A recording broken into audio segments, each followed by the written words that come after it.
juicier and juicier. I don't know if there's enough popcorn at the stand to take it all in. This new email allegation from the White House or from the New York Times, I guess, poured gasoline on this fire. Well, a bit, because it does, again, get to the heart of what the special counsel and what the Senate Intelligence Committee has been investigating. The latest twist in all of this is an email that the New York Times says Donald Trump Jr. received before his meeting last June at Trump Tower with a Russian lawyer who was said to possess potentially damaging information about Hillary Clinton. The source of that information, Donald Trump Jr. was told in this email, was the Russian government, all as part of a concerted effort by the Kremlin to help elect his father. And that's one of the first indications that the Trump campaign was open for business potentially. Now, the White House says that the no meaningful information was offered or accepted, so no harm, no foul. Donald Trump Jr. has hired a criminal lawyer who says this is much ado about nothing, but that's ultimately going to be up to the special counsel and the Senate Intelligence Committee. We heard from Mark Warner, who's on that committee, and saying that this is definitely something they want to take a look at because it's clear evidence of senior level members of the Trump campaign meeting with Russians to try to obtain information that might hurt the campaign of an opponent. Yeah. And normally the White House will say fake news, not true. But in this instance, they're basically confirming what the New York Times has reported.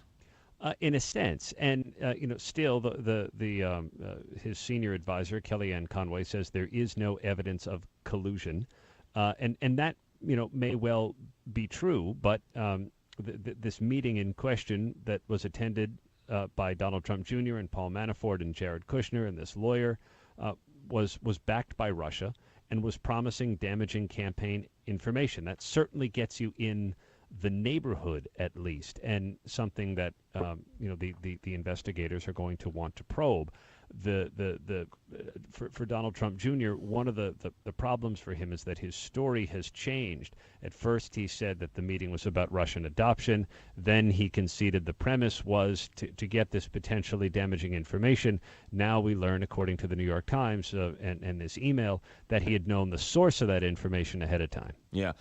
They keep saying the adoption, but it's really not adoption. It's about sanctions.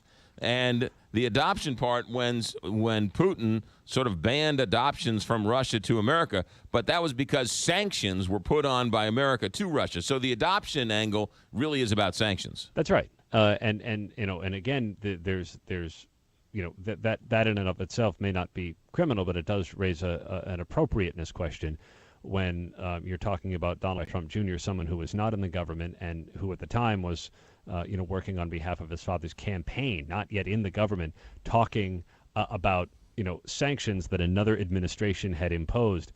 So it isn't exactly what many would consider proper. Now, is any of this criminal? Collusion isn't necessarily a crime defined by the Constitution. It would more be a campaign violation to accept knowingly information or seek knowingly information from a foreign source, and that's just highly unusual and does potentially expose Donald Trump Jr. But again, we're a long way from that. Yeah, the White House and Huckabee Sanders keeps talking about they're more upset that this was leaked to the media. This wasn't leaked by Hillary Clinton or John Podesta. This was leaked by people inside the White House. So their own people, numerous people, are leaking this email and this information to the New York Times. One of the things that President Trump's tweets have the effect of doing is, as he says, it's a great way to communicate, but then it does open him up to questions about what he chooses to tweet about and what he doesn't.